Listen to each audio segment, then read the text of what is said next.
لیکن خان کی آواز اور تصویر سے کیوں خوف زدہ ہیں؟ کیونکہ انہیں یہ پتہ ہے کہ عمران خان مقبولیت کے اس لیول پر ہے، اور جس طرح عمران خان ان سے ٹوٹ نہیں رہا. اب عمران خان پہ جو سختیاں بڑھائی جا رہی ہیں، یہ عید کی نماز روکنا، یہ اس کی شروعات ہے. ابھی یہ مزید میرے خیال میں عمران خان کی ملاقاتیں نہیں ہونے دیں گے، کیونکہ ابھی جو عمران خان کا جو آپا والا بیان آیا اس نے انہیں بڑا غصہ چڑھایا، کہہ رہے ہیں جی بڑا غصہ آیا، عمران خان میں مزید سختیاں کریں گے. دوسرا انہیں خطرہ یہ ہے کہ تحریک جو عمران خان شروع کرنے جا رہے ہیں پاکستان میں بھی، امریکہ میں بھی اور دنیا بھر میں بھی. اب اس میں ایک تو امریکہ میں تو دیکھیں ڈیجیٹل ٹرک ان کے لیے بہت بڑا مسئلہ ہوگا، وائٹ ہاؤس کے باہر ہو، واشنگٹن ڈی سی ہو، پاکستان ایمبیسی ہو، اوورسیز پاکستانیوں کا جو منصوبہ ہے وہ پورے پاکستان میں پورے امریکہ میں ڈیجیٹل ٹرک چلائیں گے پہلے.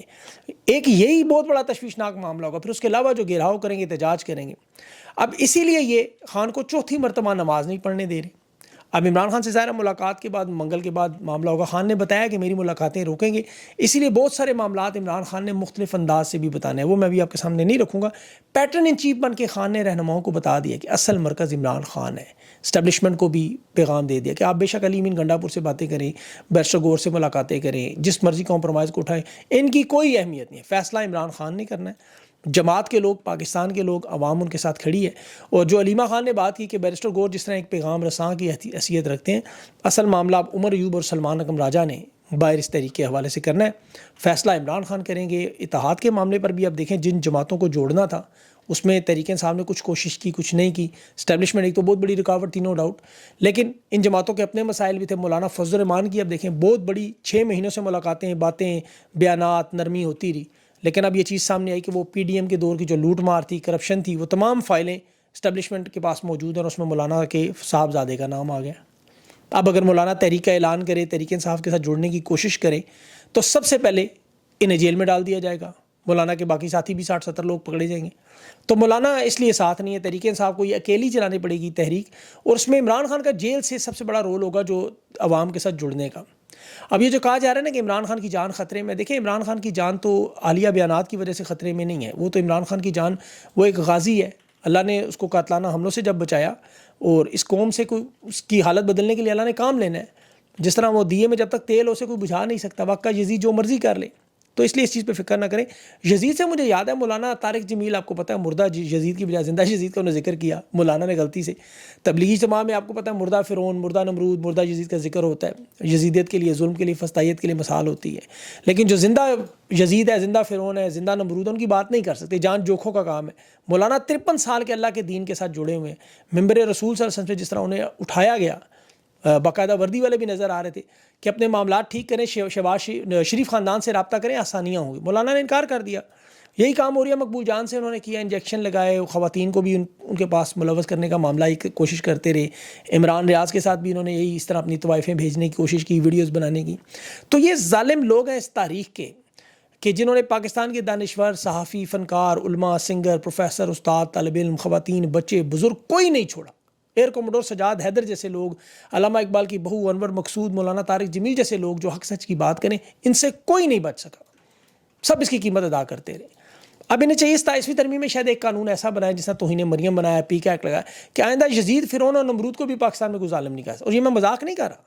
دیکھیں عمران خان نے قرآن پاک کی تعلیم اپنے دور میں اسکولوں میں نافذ کی، لازمی قرار دی. انہوں نے سورہ انفال سمیت تمام آیات دین سے متعلق اسکول کے مضامین سے نکال کے اختیاری مضمون بنا دیا. حالانکہ مریم نواز شریف کے متعلق مطالعہ پاکستان میں ساری چیزیں موجود ہیں، وہ زبردستی پڑھاتے ہیں. شیخ رشید صاحب جیسا سیاستدان جو سیاست میں بڑی رونق لگاتے تھے، ان کے بغیر سیاست میں بڑی کمی نظر آتی ہے آج بھی. وہ چلے کے بعد کہہ رہے ہیں دیکھیں کہ مجھے چلے نے کمزور کیا، 2 نیند کی گولیاں کھانی پڑتی ہیں. خان پہ ویسے شیخ رشید نے کوئی ایسی بات نہیں کی، ظلم برداشت کیا. عمران خان ان سے ایک جھوٹ بولنے والے معاملے پر ناراض ہیں، وہ 26 مئی والے. میرے خیال میں انشاءاللہ معاملہ اس میں ٹھیک ہو جائے گا وقت کے ساتھ ساتھ. اس وقت جو پاکستان کی قوم کو کچھ چیزیں دیکھیں سمجھنی ہے. عید کے موقع پر آپ نے انسٹاگرام، واٹس ایپ پہ، فیس بک پہ مختلف تصاویر پوسٹ دیکھی، میک اپ میں، زیورات میں، مہنگی گاڑیوں میں، نتنے گوشت کی تراکیب کے ساتھ، کباب، نہاریاں، بریانیاں، مہنگی ڈشیں. ہم لوگ 12 کروڑ 40 لاکھ کی آبادی کو نہیں دیکھتے. ان کے پاس چونکہ موبائل فون نہیں ہے، ان کے پاس اتنے پیسے نہیں ہیں وہ پیکج کروائیں اور اپنی محرومیوں کی تصاویر شیئر کریں. آپ کو کبھی کبھی کوئی ایسی تصویر نظر آ جاتی ہے، کوڑا کرکٹ سے کھانا کھاتے، کوئی بزرگ بیٹھا ہوا ہے، کوئی مزدور بیٹھا ہوا ہے، ان کی کوئی تصویر نظر آ جاتی ہے. لیکن آپ یقین کریں اس وقت حالات اتنے کشیدہ ہو چکے ہیں. یہ میری پاکستان کی قوم سے درخواست ہے، اس کو سمجھنے کی کوشش کریں. جیسے آپ نے حج میں دیکھا نا، لوگ سڑکوں پہ سو رہے ہیں، نہ کھانا ہے، نہ بجلی، نہ پانی، پریشانی میں حج کر رہے ہیں، عبادت کر کے واپس آ رہے ہیں. حاجی وہاں بیچارے بڑے خوار ہوئے ہیں، 67,000 کے تو 35 ارب یہ کھا گئے۔ لیکن اس پوری ایکسرسائز میں ایک اور ویڈیو بھی آپ نے دیکھی ہے جو میں نے ٹویٹر پہ بھی لگائی کہ عرفات کے مقام پر وہاں باقاعدہ عیش و عشرت کے ساتھ باربیکیو ہو رہے ہیں، مشروب چل رہے ہیں، کھانے چل رہے ہیں، جہاں یہ شہباز شریف صاحب یا آرمی چیف سارے امیروں کا حج ایسے ہی ہوتا ہے، غریبوں کا حج آپ نے دیکھا ہے۔ اب حکومت اس وقت جو واردات کری وہ آپ کے لیے سمجھنے، وہ اتنے نمبروں کے ہیر پھیر کرتے ہیں، جس طرح ڈیجیٹل دور کی تصویریں ویڈیوز آپ کو نظر آتی ہیں کہ جی نام نہاد ترقی ہے جو ایک بارش سے کبھی کھل جاتی ہے، یا جیسے وہ نئی نویلی دلہن کا پتہ ہے میک اپ اترتا ہے اگلے دن تو اصلی شکل نکلتی ہے، لوگ فراڈ کا کیس لے کے عدالت پہنچ جاتے ہیں۔ یہ ہر دور میں ڈکٹیٹر نے کیا۔ اب تو انٹرنیشنل جریدے لیکن جو تحقیق کر کے لکھ رہے ہیں وہ ہے پاکستانیوں کی توجہ خوراک کے سنگین بحران کی طرف۔ میں اس کا بار بار ذکر کروں گا، کسانوں کو دیکھیں 2024 مئی سے اب تک 2200 ارب کا نقصان ہو چکا ہے جو پاکستان کی ٹوٹل جی ڈی پی کے 23% برابر ہے۔ اب اندازہ کریں ذرا، یہ جو گندم کی قیمت 3900 روپے فی من سے انہوں نے گرا کے 2200 روپیہ کی، گندم کی پیداوار میں اس میں 9% کمی ہوئی ہے، 31 ملین سے 28 ملین۔ کپاس میں، مکئی میں، گندم میں یہ تباہی بربادی ہے، اور میں ابھی تفصیل اس کی بتاتا ہوں۔ یہ 14% جو ٹوٹل کمی ہے ان فصلوں کی آبادی کے حساب سے، جہاں لوگ آپ کو پتہ ہے کھاتے ہی صرف روٹی ہیں، اس کی جو ترقی کی رفتار عمران خان کے دور میں آپ دیکھیں اور آج دیکھیں 0.65 رہ گئی ہے، وہ 6.5 تھی خان کے دور میں۔ آج یہ 7 ارب ڈالر کی شارٹیج ہو چکی ہے کسانوں پر ٹیکسز کی وجہ سے۔ بھارت میں کسانوں کو 8-10 گھنٹے روزانہ بجلی مفت ملتی ہے، پاکستان میں کسان کو نہ فصل کے لیے بیج، نہ پانی کا خرچہ، اور اوپر سے ٹیکس کے ان سے پیسے بھی ان کو جو نہیں دیے جا رہے۔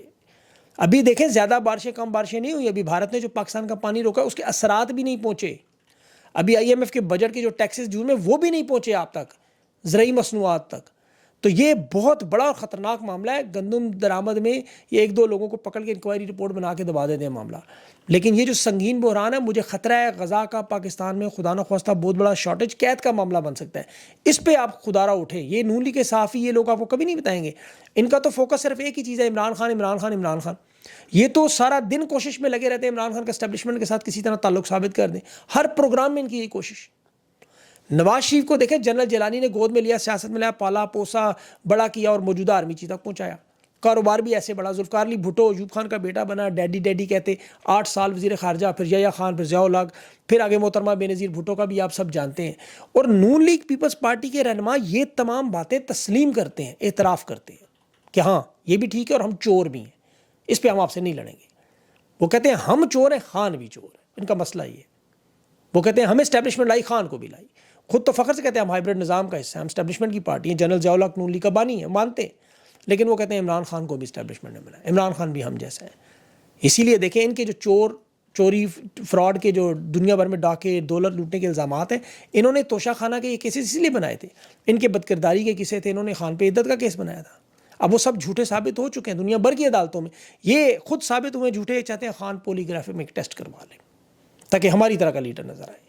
اسٹیبلشمنٹ کا تعلق بھی اسی لیے بار بار جوڑ کے آپ کو بتاتے ہیں کہ اسٹیبلشمنٹ لائی، 2018 کا الیکشن اسٹیبلشمنٹ جائے۔ یہ ان کی باتیں سنیں نون لیگ کا جو بیانیہ ٹی وی ٹاک شوز پر کہ آج تک کسی نون لیگ کے ایک رہنما نے کسی ایک سیٹ کو چیلنج نہیں کیا 2018 کی۔ آپ ان کے بیان ریکارڈ ٹی وی پہ تو نظر آتے ہیں کہ اسٹیبلشمنٹ فوج ہمیں لے کے آئی، جنرل باجوہ لے کے خواجہ آصف، ان کے تو سارے رانا ثناء اللہ میں سب لوگوں کے بیانات موجود ہیں، نواز شریف کو تسلیم کر چکا ہے۔ خواجہ آصف جنرل باجوہ کے اوجنیاں پکا کے کھلاتا رہا عثمان ڈار سے الیکشن چھیننے کے لیے، پھر ریحانہ ڈار سے چین کی وزیر دفاع، یہ سارے معاملہ آپ جانتے ہیں۔ لیکن تحریک انصاف کے کسی رہنما نے کبھی نہیں کہا کہ ہاں جی ہم اسٹیبلشمنٹ لائی تھی، مجھے جتوایا تھا۔ جنرل ظہیر الاسلام، جنرل پاشا پہ، جنرل فیض پہ الزام لگے، جن کا یہ تو خیر ان کا بندہ تھا کہ جی جلسے انہوں نے کروائے۔ اگر یہ سچ ہوتا تو یہ بھی سچ ہے کہ انہوں نے جلسے ان کے رکوائے تو نہیں تھے۔ آج ساری طاقت آپ کے پاس ہے، اب جلسے کروا لیں، تحریک انصاف کو اجازت دے دیں، دودھ کا دودھ پانی کا پانی ہو جائے گا۔ لیکن ان کی ضد کیا ہے اسٹیبلشمنٹ کی کہ ہم اقتدار میں لاتے ہیں، ہم اقتدار سے نکالتے ہیں، یہ بار بار بات کرتے ہیں، لیکن انہیں یہ نہیں پتہ لوگوں کے دلوں میں آپ نہیں لا سکتے، نظریے پہ نہیں لا سکتے، ورنہ نواز شریف لوگوں کے دلوں میں ہوتا۔ الیکشن کینٹ کے تمام حلقوں سے عمران خان نہ جیتا، آپ کے بھرتی سینٹروں سے عمران خان نہ جیتا، آپ کے اندر بیٹھے ہوئے لوگ عمران خان کی حمایت نہ کرتے، آپ کو لوگوں کو ہٹانا نہ پڑتا زبردستی۔ تو بیانیہ بار انہوں نے بنانا ہے، کوشش پوری ان کی بیانیہ کی جنگ کی ہے۔ بلوچستان میں دیکھیں اب جو ظلم اور 3 مہینے کے لیے لوگوں کو اغوا کر لینا، اٹھا لینا ایک نیا قانون، تو یہ کرتے رہیں جو بھی آپ دیکھیں ان کے پاس وقت کتنا ہے۔ اس وقت پاکستانیوں کی لڑائی وقت کے ساتھ ہے، وقت کے ساتھ اب لڑ رہے ہیں، ہر گزرتا دن، ہر گزرتا لمحہ جو ہے وہ گزرتا جا رہا ہے، اور یہی ڈکٹیٹرز کی آپ کو پتہ ہے عامروں کی سب سے بڑی ہار ہوتی ہے۔ آپ ان کے ابتدائی 2-3 سال دیکھیں اور بیچ میں اور پھر درمیان کے دیکھیں، آپ ان کا انجام پھر دیکھیں، تو انشاءاللہ انجام ان سب کا یہی ہوگا۔ ابھی جنرل باجوہ کا انجام آپ دیکھ لیں، اس کو ایک تقریب میں کہا جا رہا تھا کہ آپ تاریخ کے سب سے بڑے پاکستان کے وہ صلاح الدین ایوبی ہیں، وہ تو پھر بھلا برا ہو اس افغانی کا یا پاکستانی تھا، وہ کون تھا جس نے فرانس میں جنرل باجوہ کو حقیقت یاد دلا دی. تو ایسا ہی ہوگا سب کے ساتھ، فکر نہ کریں، وقت یہی ہوگا. اللہ سے دعا کیا کریں ساتھ ساتھ کہ ان ظالموں سے آپ کی جان چھڑائے. مجھے اجازت دیں، اللہ حافظ.